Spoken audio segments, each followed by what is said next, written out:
Hello everyone, welcome back to my channel. My name is Jordan and today I'm super excited because I'm going to do another yearly ranking video, yearly wrap-up of sorts, where I rank all of the books that I read in 2019 from worst to best. Now there are two notable exceptions this year. I'm not going to be including the graphic novels that I read because I read some saga novels and I think it's just too different to put into a ranking system. And I'm also not including my reread of The Goose Girl because it would once again top the list, and that is anticlimactic. So instead, I'm just going to rank every other book, and a lot of these I have done reviews on, but there are also a lot of them that I did not do reviews on that you guys were curious about, so I will mention if I have done a review, and I will link that review in the description down below, and you can check those out if you missed them. But with that out of the way, let's just dive right in. So the absolute worst book that I read in 2019, which I don't think will come as a surprise to you if you are at all familiar with my channel, it squeaked in right at the end, and that is After by Anna Todd. Thank you guys so much for choosing this book for me to read. I love you so much, thank you. This dumpster fire of a book is disgusting. It romanticizes abuse and toxic relationships, and the characters are just awful people that we're supposed to like and enjoy and root for, despite being horrible to each other and to the other characters in the book. It's nasty, it's gross. I have a review up that I just posted. It's kind of fun. I put a little bit more production value in than usual, so I will link that below. And I'm donating, because I felt so guilty reviewing this book and, you know, giving it more attention. I'm donating the AdSense profits from the first 30 days that the video is up to a women's foundation in Canada, so I highly recommend you check that video out within the next, 2 weeks, so that the money can go to something good and we can do a good thing. But basically this book follows Hardin and Tessa and their really awful relationship. I do not recommend it, but maybe watch the video. The next book on the list I don't have a physical copy of anymore because I was borrowing it from a friend, but that would be Shatter Me by Tahereh Mafi. Now, I also have a review up on this book, so I'm not going to dive too deep into it, but it is a dystopian novel following Juliet, and she's got powers. Basically, her touch kills people, and it's a kind of dystopian world that is very poorly developed, but despite, the world not being great and the characters being kind of flat and boring or just bad, the worst offense that this book has to offer is the writing. The writing is bad. It's really gross. I hate it. It's so descriptive, but in a dumb way. The descriptions are just trying too hard to be original that they just don't make sense. I get more into it in my review, but yeah, that's why it ranks so low, is that despite just not being a very good story with very good characters, it was almost impossible to just read it, I didn't like it, obviously. Moving on. The next book is from a Papercut live stream, and that would be Unwind by Neal Shusterman. So you can check out the live stream that I did with Kat and Cindy. I will link the Papercut books also in the description. But yeah, this book is another YA dystopian, and it follows Connor, Risa, and Lev. Risa, I don't know. I actually forgot their names because this book is pretty dang forgettable. It's pretty generic, but it's trying very hard to have a message about abortion rights, and it's handled very poorly. There is no stance on abortion, you don't come to a conclusion, and the whole premise is basically that instead of people being able to have abortions, instead, between a certain age, like teenagers, the parents can choose to have them unwound, which basically means that they're murdered and sold for their body parts. 'Cause that's what abortion is like. It's just a really, I think, almost damaging take on abortion rights, because that's not what abortion is. You don't murder a fully fledged human being and sell them off as body parts. That's not what that is. And then on top of that, there's no stance in the book on whether it should be good or like whether it should be a thing or no. It's just like middle of the road. So I'm not sure what the purpose of it is, because it's not like Neil Shusterman has a strong stance on it.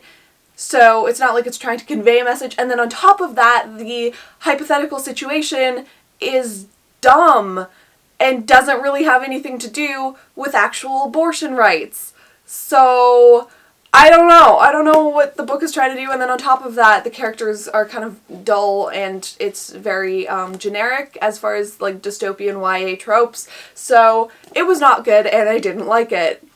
The next one is actually by the same author, so clearly I'm a big fan of Neil Shusterman's work, and that is Scythe. Scythe is another YA dystopian. Wow, we're really killing it with the dystopians this year. And basically, instead of not taking a stance on abortion rights, now we're not taking a stance on AI and the future of the human race with, you know, growing technologies and AI becoming more and more a part of our lives. So that's what this is kind of about, is about that thing with another dumb premise of like, oh, the AI is in control of everything except for killing people.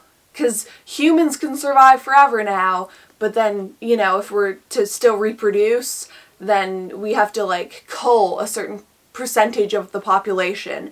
And so that's left up to the humans to do. Because the AI can handle everything else, but not that. It just seems a little arbitrary to me, but that's okay. But this book follows Citra and Rowan, who are trying to become scythes to then cull the population. It's part of a series. I think Unwind is too, and I have no interest in picking up any of the other books because the characters are... to say they're flat would be, I think, an understatement. I didn't remember their names, and I don't remember pretty much anything about them, especially Citra, and it's one of the most forced, uncomfortable, like, attempts at romance. I cannot for a second believe that Citra and Rowan are romantically interested in each other at all. Bad on a lot of levels is what I'm saying. It's not good, folks. It's bad. The next one is another book club book, and it was actually my choice for Papercut, so I'm glad I did this to ourselves, me and a bunch of you and Kat and Sydney, and that is Wool by Hugh Howey. I didn't hate this book with the fiery passion that I hated the previous ones, I just didn't love it. And here's the thing, while I was reading the first, I would say 2/3, I was like, this could be building up to something really good. It's a bit of a slow burn, but it could be building up to something awesome. And instead, it just built up to a generic dystopian world setting thing. And it was very disappointing. This also is part of a series that I also will probably not be picking up. That being said, it is definitely not as much of an offender as the other dystopians on this list. It's an adult dystopian, it has a little bit more intrigue, I think, and the world is more interesting to me. Does it have some holes? Perhaps, and by perhaps I mean yes, but I do think it is a better read than the others. That being said, do I think it's particularly smart or original? No. Is it the worst read? No. But is it good?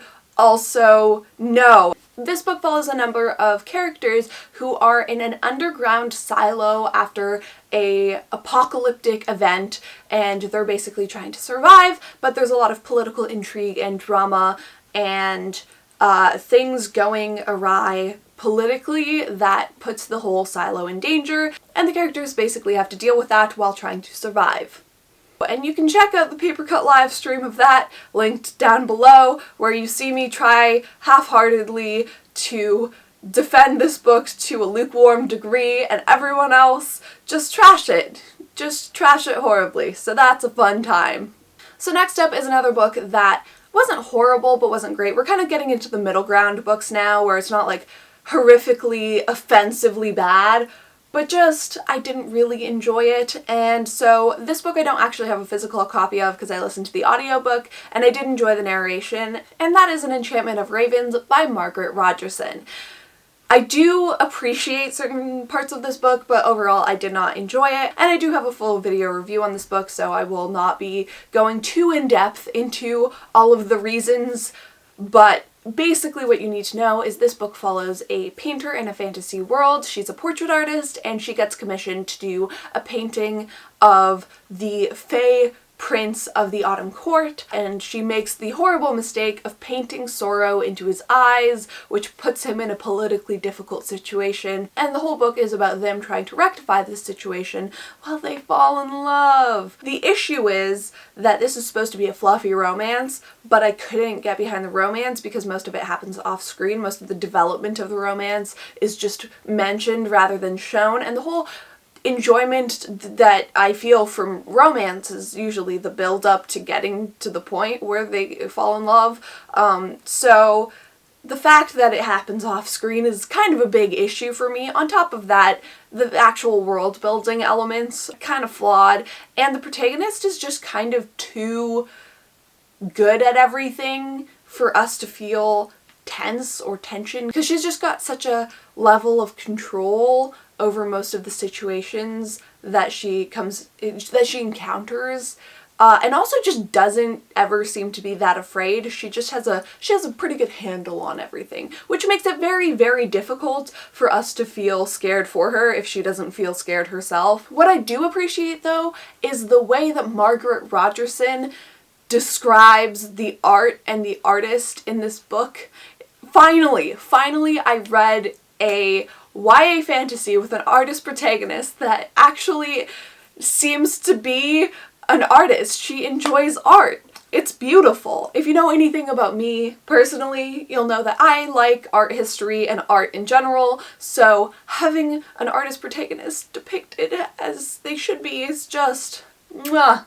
But as I said, I have a full review on my channel, and you can check that out down in the description below. Moving on. So the next one is another Papercut book club book, and that is Ninth House by Leigh Bardugo. So this book follows Alex Stern, who is a student at Yale University, and she is there because she has some magical abilities, and there's this whole kind of dark underside of Yale, all these secret societies, which sounds really cool, but we don't really get to know the secret societies very well, which is tragic, because I think that's the most interesting part of this whole shindig. And basically the guy who was training her that she maybe loves, he disappears, he vanishes because of magical things, and she is trying to figure out how that happened and hopefully get him back. And that's this book. This one is solidly mediocre. It has some good elements, but mostly I would say this book is forgettable. We all read the book, and within the week that we had finished it, between finishing the book and the actual live stream, I had almost forgotten what had happened. That's how little of an impression it left on me. I think there's some really interesting world building elements, and I think that the actual premise is decent, but for the most part I was just really underwhelmed by almost every aspect of the book, whether it be the plot, which was kind of anticlimactic, to the characters, which I didn't really fully latch on to the actual world, which wasn't fleshed out to the degree that I would have hoped. So overall, it was just a big fat letdown.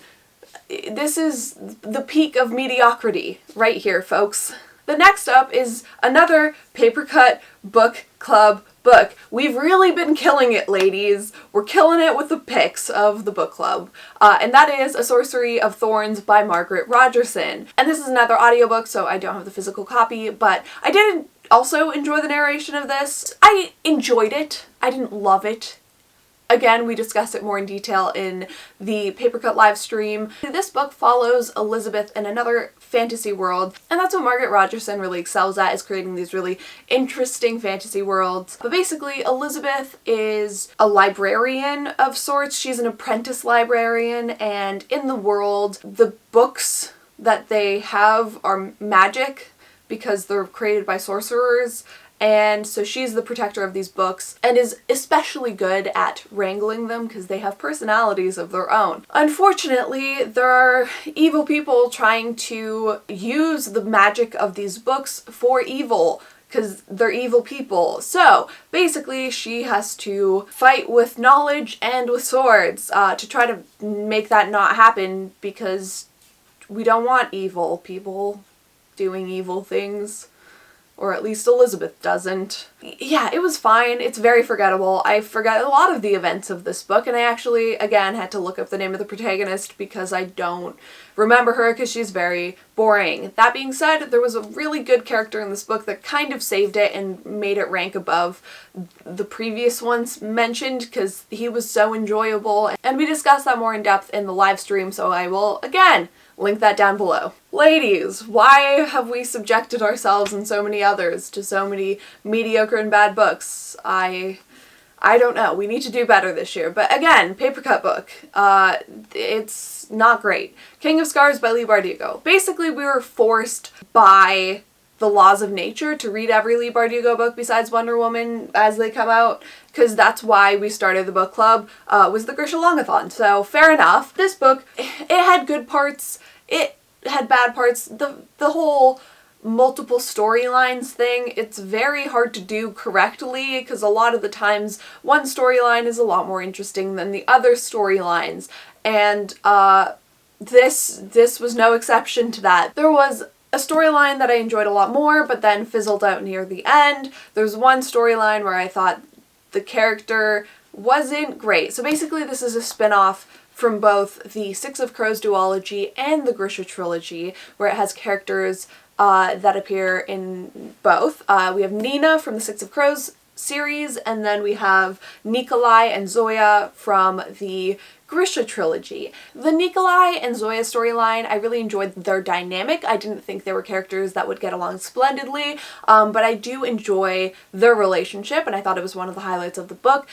That being said, while I think their story started out strong, I was very disappointed because instead of going the route that I was hoping it would with more politics and less crazy world-breaking fantasy, that's the way that it ended up going. The magic system was kind of destroyed by this book, so I'm not sure how Leigh Bardugo is going to fix what she just did, but basically the magic system became dumb, and therefore their storyline was kind of ruined and didn't go the way that I was hoping it would. Then we have Nina, whose character I didn't love as much in this book. I loved her in the Six of Crows duology, and I didn't think that her character was fully taken advantage of in this book, nor do I think that I really love the way that her storyline is going. But we'll see how it all shakes out in the next book, because this is going to be a series. I think there's interesting tidbits here that could become something good, but I could also see it going horribly awry, so only time will tell.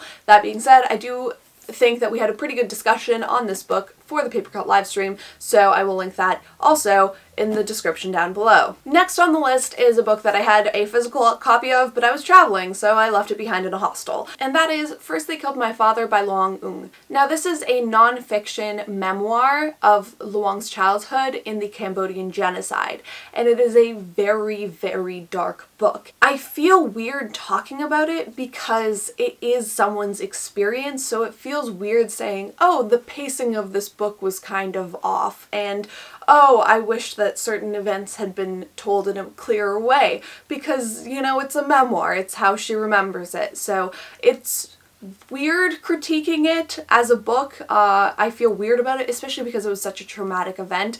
I was in Cambodia when I started reading this book, so it was a very emotional experience because as I was reading it, I was going to the killing fields and also going to the prison school memorial in Phnom Penh, so it was very emotional reading about it while the wounds of this genocide are still very present and very fresh in Cambodian society. And that's the thing, a lot of people in Cambodia lived through the genocide and they're still recovering from it, so the book definitely affected me a lot. That being said, as a book I do think it had some flaws, which is why it was ranked so low and kind of middle tier in the books that I read last year. While it did affect me emotionally, especially because I was there while I was reading it, I do think as a book it had some structural issues, and there were certain parts of the story that I felt could have been explained more clearly to have more of an emotional impact. That being said, if you don't know anything about the Cambodian genocide and the atrocities that the people there experienced under the regime of Pol Pot,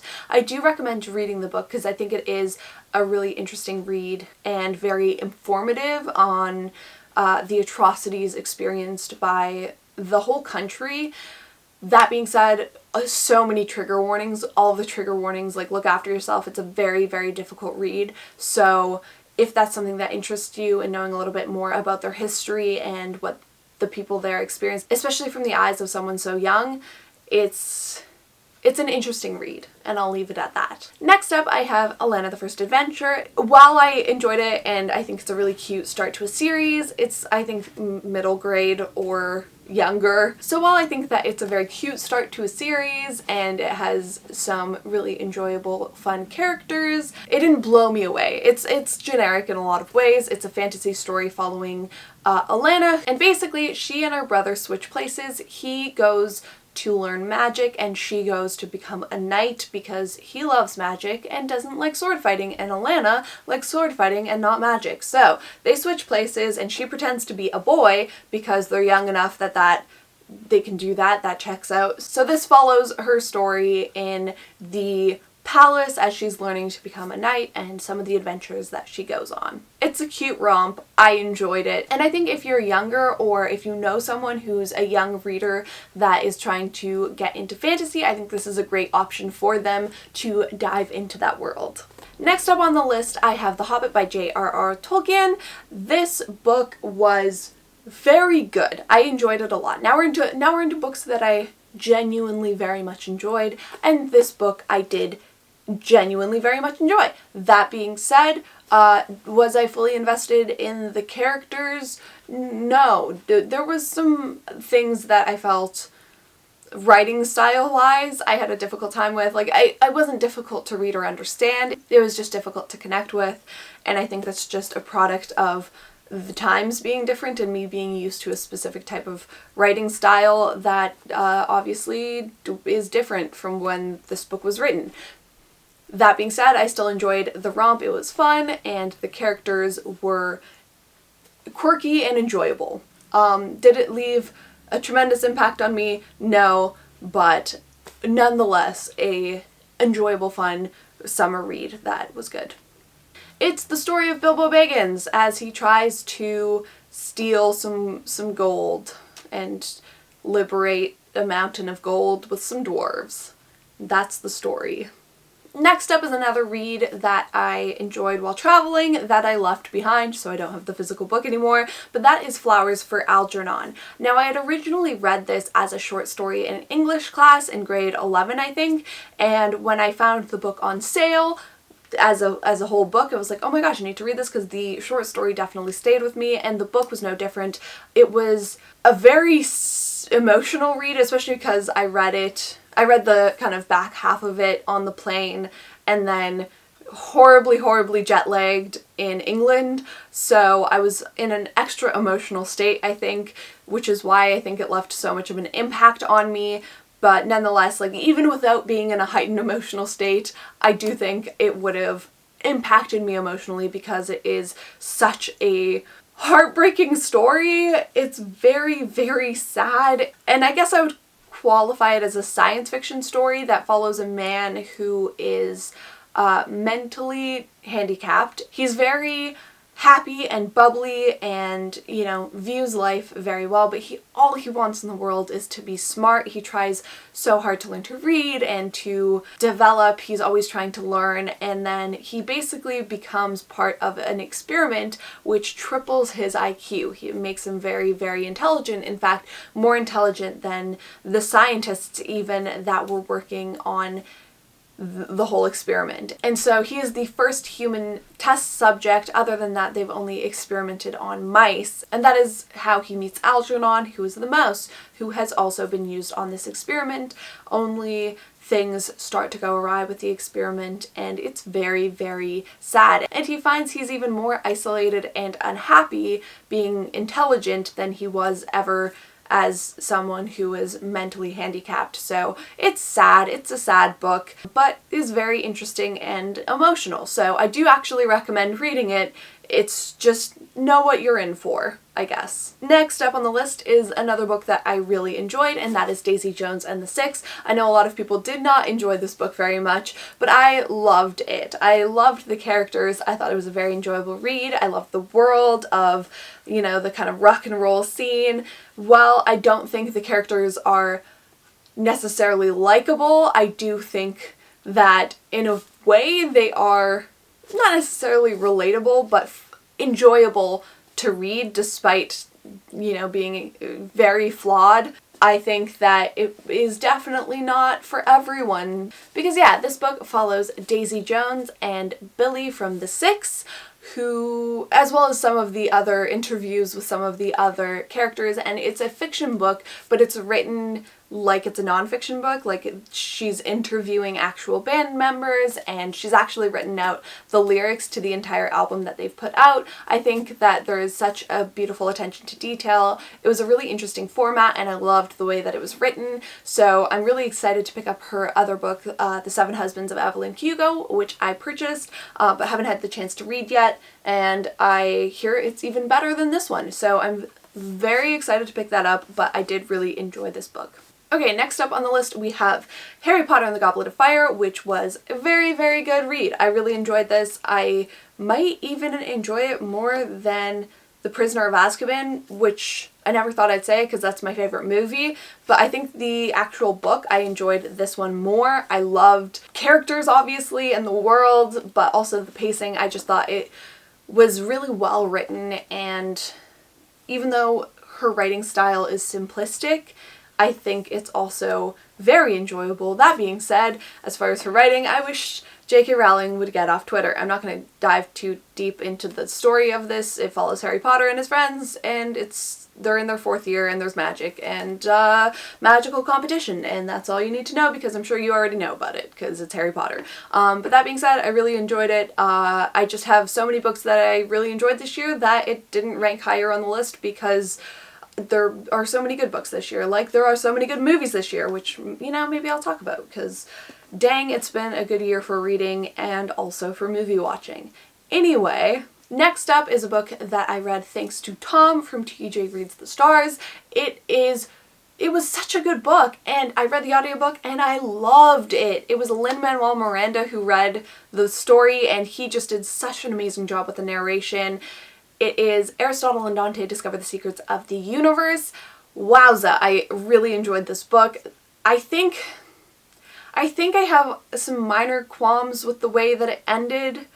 I would have liked it even more, and it probably would have ranked higher if it had ended a little bit differently, because I think there were some things that were resolved in a way that didn't have as much impact, I think. That being said, maybe it's realistic because I know a lot of people read the book and were like, yep, that's so true to real life, so maybe it's just not for me. I'm not the intended audience because it's a book that follows Aristotle and Dante. Aristotle is the kind of best friend of Dante, and he is very gay, and Dante is trying to figure out his sexuality and who he is while supporting his friend. And I think it's a really beautiful coming of age story. I think the relationship is very intricate, interesting, wholesome, but also, you know, it sees its ups and downs. I thought overall it was a super engaging read.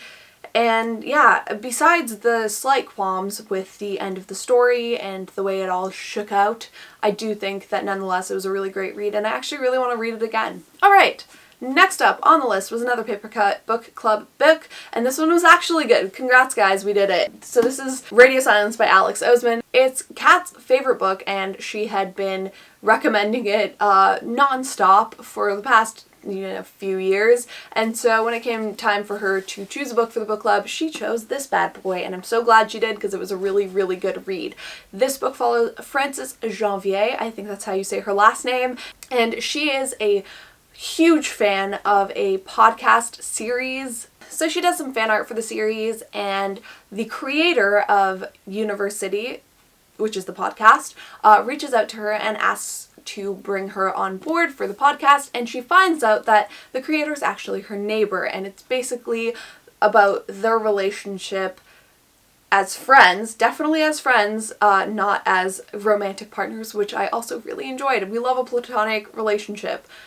Mwah. It's a beautiful coming-of-age story. The ending, again, I think had some issues. I think it was a little overdramatic and tonally different from the rest of the book, because the rest of the book was very grounded. It was very layered and nuanced, which I loved, but the ending was a little bit too rom-com-y, over the top, and tonally different for it to be like a perfect read. That being said, I loved it. It was a great book. I really, really enjoyed it, and I think that the characters are relatable to a lot of young people, especially young people that don't quite fit in. So overall, very enjoyable read, and I highly recommend it. We're getting extremely close to the end, folks.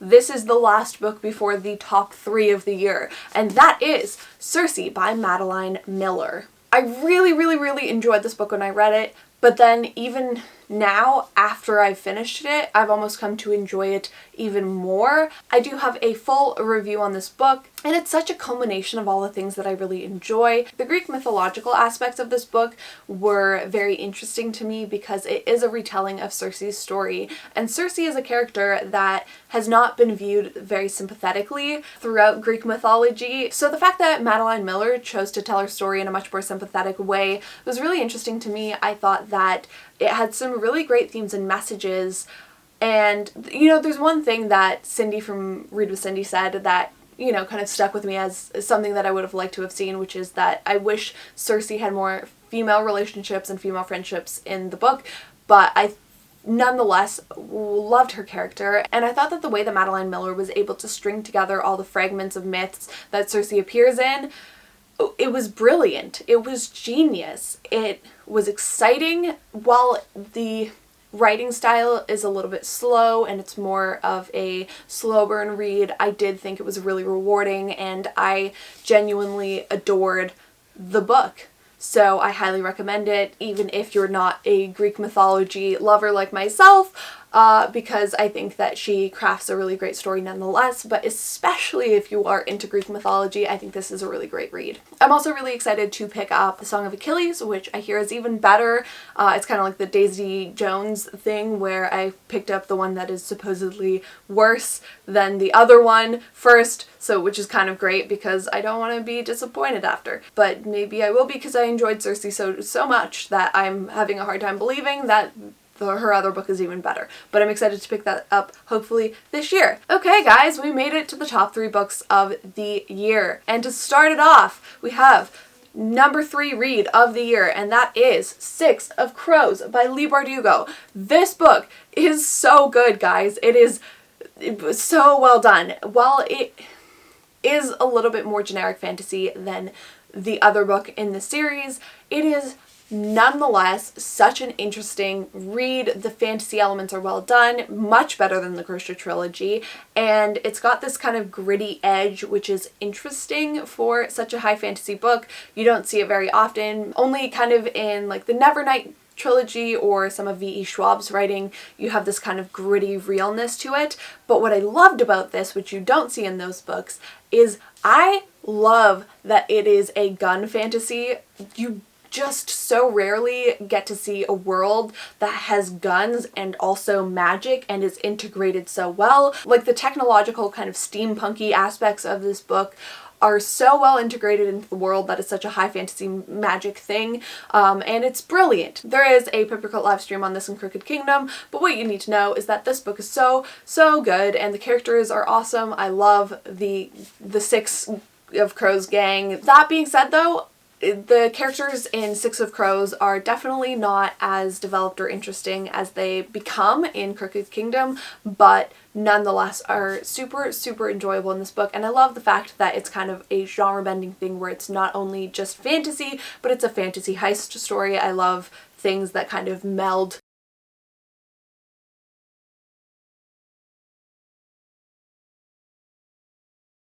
I haven't read a romance in a very long time that made me feel all the things that this book made me feel.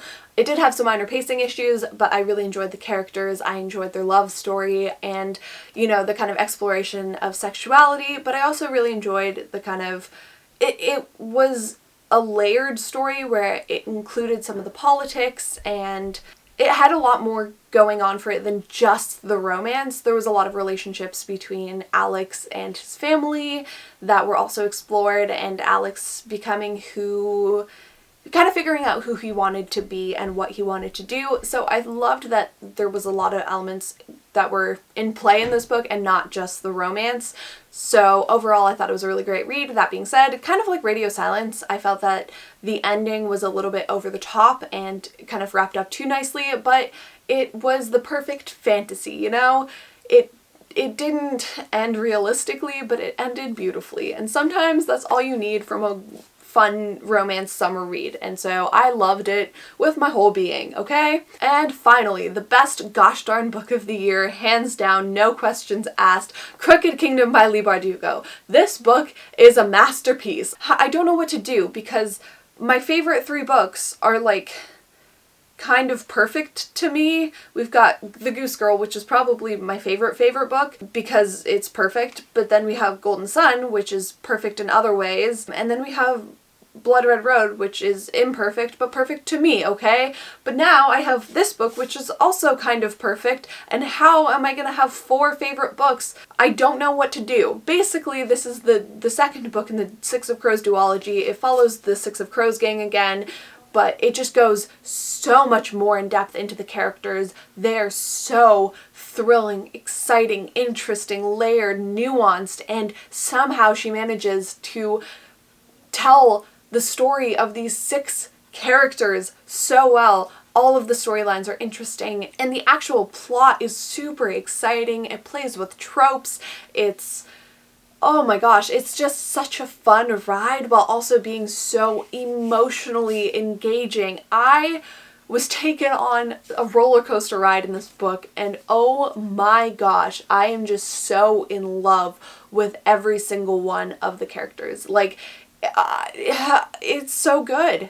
It's just amazing. She did such a good job with this book. I have so many feelings. We have the live show. You can check that out if you have read the book. But it's just incredible. It's an incredible story, and I don't know how I'm gonna rank it with all the other favorite books that I have because it's so good, and it's definitely probably up there now. So thanks, Leigh Bardugo, for ruining my life with your masterpiece of a book. I would also like to say that she deals with trauma so well in that series. She takes such a nuanced approach at looking at, you know, different types of trauma and different types of grief, and she really explores it in such an empathetic way, and honestly, just chef's kiss. That book is incredible.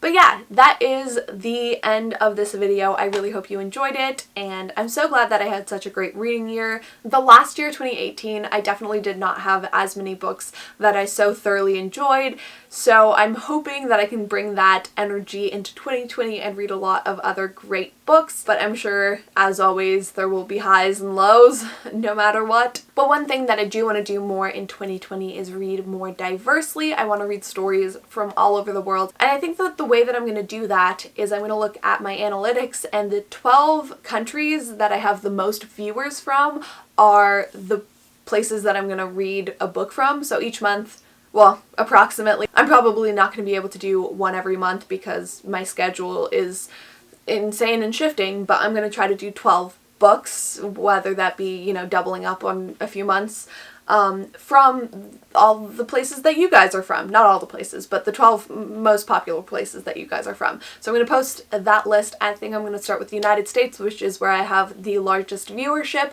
and the book that I decided to read from the United States is Little Women, so I'm excited to read that because I loved the adaptations, and I think that it's a really powerful American classic that really is interesting to me.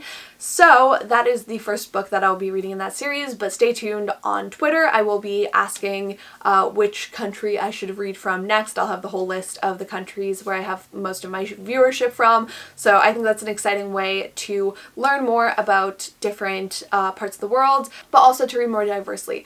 Oh, and also the books from those countries need to be set in those countries. Thank you so much for always supporting me and hopefully continuing to support me in 2020 and for watching my videos and liking them. I'm sorry that this past year, despite being a really good reading year, has not been great for me making videos just because of my insane schedule traveling and also just some changes, going to school, that kind of thing. But I'm also hoping to create videos that are a little bit more diverse on my channel in 2020, maybe bring some of the film school elements into my videos, but we'll see how it goes, and let me know if you're interested in that and also what you're interested in seeing on this channel moving forward. Thank you so much for tuning in, and I will see you guys next time.